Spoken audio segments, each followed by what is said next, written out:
Hello guys, welcome back to the channel. In this tutorial, I'm going to show you how to translate in Google Sheets. Alright, let's get started. Here I have opened my Google Sheets on my laptop and we're going to translate from English to Indonesian and Korean. So the first thing we have to do is we can put the formula right here. I'm going to put the formula on this column, this Indonesian column, because I want to translate from English to Indonesia. So I'm going to put the formula right here.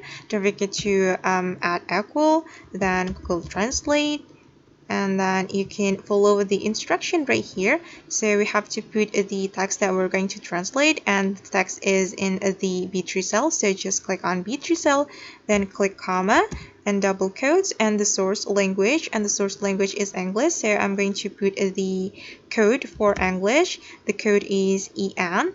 Then don't forget to put double quotes and comma.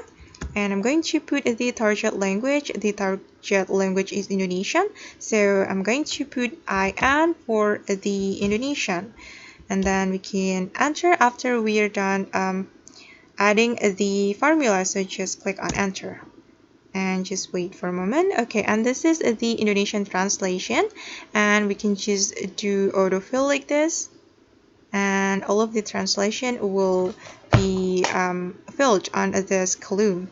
Okay, and we're going to translate from English to Korea. So we're going to add the formula and then the text, and then we're going to add comma and the code and KO for Korea, then just enter. Okay, and this is the Korean translation, and we can just do autofill. Okay. Alright guys, and that's how we can translate in Google Sheets. I hope this tutorial will be helpful for you. Thank you so much for watching and see you on the next video.